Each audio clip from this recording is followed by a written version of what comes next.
Deividai, tu išmokei mane, kad dviejų žmonių sąjunga su didelė pagarba, pasitikėjimu ir atvirumu gali būti daug stipresnė ir laimingesnė.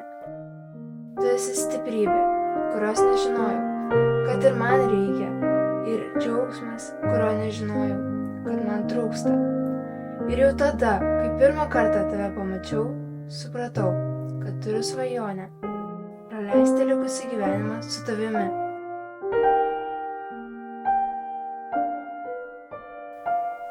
Bernadeta, tą pirmą kartą prieš 3 metus tu įžengei į mano gyvenimą ir pakeitei į amžiams. Ta diena atsimenu iki menkiausių detalių. Jausmai, kuriuos jaučiau tą pirmą dieną, buvo nauja man, tarsi nauja patirtis, kurią patyriau pirmą kartą gyvenime. Tai tarsi surasti žmogų, kuris kalbėtų mano širdies kalba. Ta akimirką suvokiau, kad radau kažką ypatingo.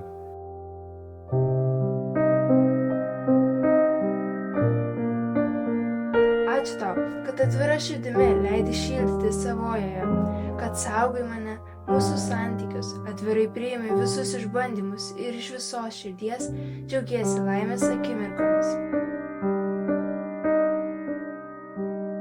Tavo širdis tarsi grynas auksas ir aš esu laimingas, kad ji rado saugią vietą pas mane.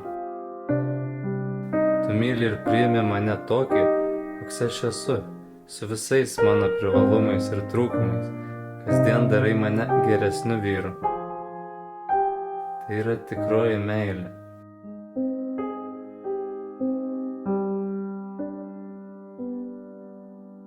Esu laimingiausias žmogus, kad šiandien galiu su tavimi sudaryti šią santuoką ir praleisti visą likusį gyvenimą kartu su tavimi. Tu esi mano uola, mano užuovėja, mano ramybės oazė, kurioje man jauku ir gera.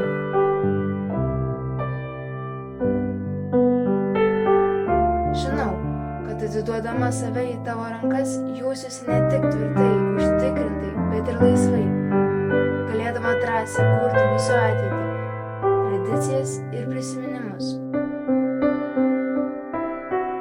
Ačiū tau, kad esi.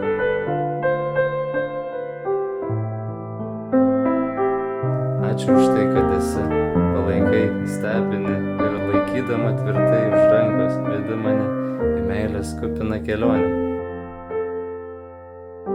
Myliu tave.